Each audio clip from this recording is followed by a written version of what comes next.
નમસ્કાર મિત્રો, વાત વ્યવહારના પ્લેટફોર્મ પર આપનું સ્વાગત છે।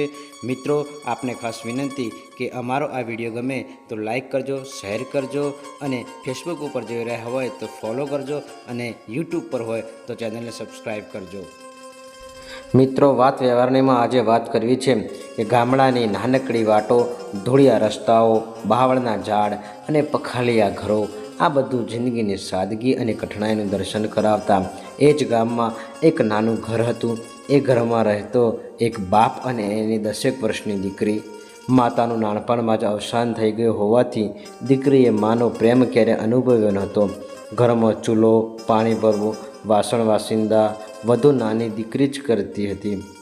પણ એ ઘરમાં એક મોટું દુઃખનું ભારણ હતું, દારૂ।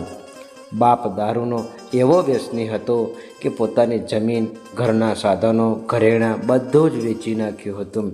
દારૂ પીવું એ જ એના જીવનનો આધાર લાગતો। ગામમાં કોઈ એને આદર આપતું નહોતું, કામ પર જવાનું મન નહોતું થતું, શરીર નબળું પડી ગયું હતું। એક દિવસ એ ખાટલામાં જ પથારીવશ થઈ ગયો। શરીરમાં એટલી તાકાત પણ ના રહી કે ચાલીને દારૂ લેવા જઈ શકે, પરંતુ દારૂની તરસ તો એવી કે એને કંપારી ચઢવા લાગી। એણે દીકરીને બોલાવીને કહ્યું, બેટા, ગમે તેમ કર, તું મને દારૂ લાવી આપ। દીકરીના નિર્દોષ હૃદયે પિતાની વાતને આજ્ઞા માની તે ગામમાંથી દારૂ લઈ આવી અને બાપને આપી દીધો। બાપે વિચાર્યું, ઘરમાં તો પૈસા નથી તો દીકરી દારૂ ક્યાંથી લાવી? એણે દીકરીને પૂછ્યું, બેટા, પૈસા ક્યાંથી લાવી?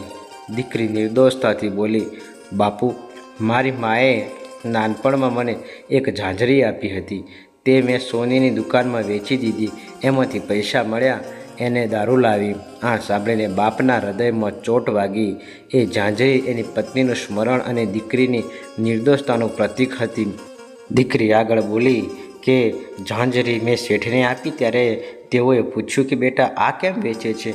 તો મેં સાચું કહી દીધું કે મારા બાપુને દારૂ જોઈએ છે એટલે વેચું છું। એ સાંભળીને શેઠે કહ્યું કે જો તારો બાપ આમને આમ દારૂ પીતો રહેશે તો આજે ઝાંઝરી વેચવી પડી છે, ભવિષ્યમાં તારે તારી આબરૂ પણ વેચવી પડશે। હે બાપા, આબરૂ એટલે શું? શું એ પણ વેચાય? આ શબ્દો વીજળી સમા પિતાના હૃદયમાં વાગ્યા। એની આંખમાંથી આંસુ ટપક્યા। દારૂનો ગ્લાસ હાથમાં હતો પણ એને પીવાને બદલે જમીન ઉપર ઢોળી દીધો। એણે દીકરીને કહ્યું, બેટા, જો મારે દારૂ પીવાથી તારે આબરૂ વેચવી પડે તો આજથી હું ક્યારેય દારૂને હાથ નહીં લગાડું। એ રાત્રે ઊંઘ ના આવી। શરીર તરસતું હતું પણ મન અડગ હતું। એણે પોતાને વચન આપ્યું કે હવે ભલે શરીર તૂટે પણ દારૂ નહીં પીવે।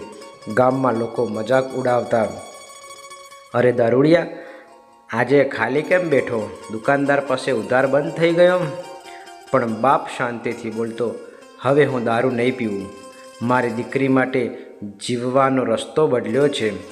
કોઈ હસતું, કોઈ વિશ્વાસ ન કરતું, પણ એણે મનમાં નક્કી કરી લીધું હતું કે હવે જીવન નવું શરૂ કરવું છે। એણે મજૂરી શરૂ કરી।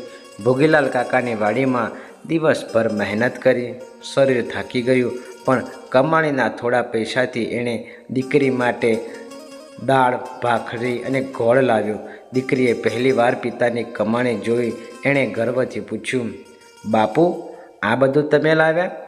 હા બેટા, હવે તારો બાપ મજૂરી કરશે, તું ભૂખી નહીં રહે। રાત્રે ચૂલા ઉપર ભાખરીને સુવાસ ફેલાઈ।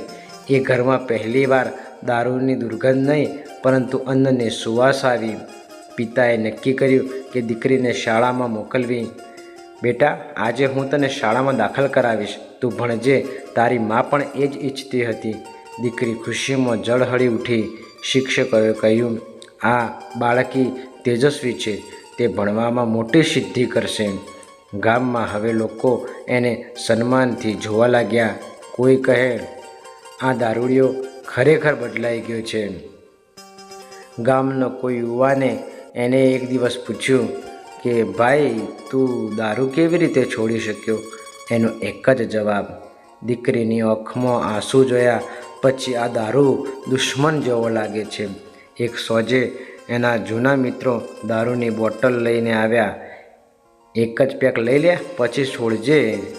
પિતાનું મન એક ક્ષણ માટે ડગમગ્યું પણ દીકરીના ચહેરા ઉપર નજર પડી, જે ચોપડી ખોલીને લખાણ કરી રહી હતી. એણે કઠોર અવાજે કહ્યું, આ ઘરમાં હવે દારૂનો છાંટો પણ નહીં આવે. જાવ અહીંથી. વર્ષો વીતી ગયા. દીકરી ભણવામાં આગળ વધી. એની આંખોમાં હવે મોટા સપના હતા. હું મોટી થઈને ડૉક્ટર બનીશ, જેથી ગામના લોકોનું હું સારું કરી શકું. પિતાએ ગર્વથી કહ્યું, બેટા, તારા સપના જ મારા જીવનનો આધાર છે. દીકરીએ અભ્યાસ પૂરો કરી ડૉક્ટર બની ગામની અંદર પાછી આવી અને નાની એવી હોસ્પિટલ શરૂ કરી.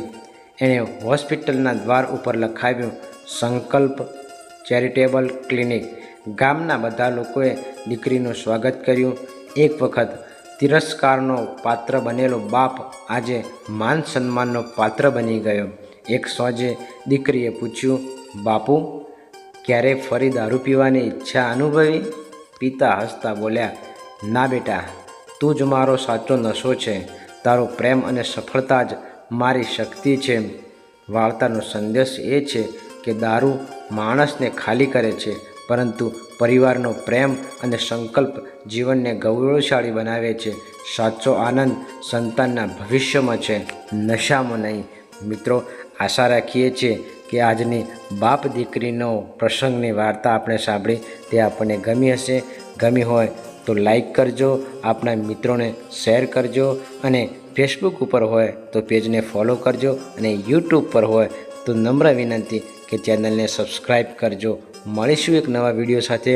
ત્યાં સુધી જય માતાજી.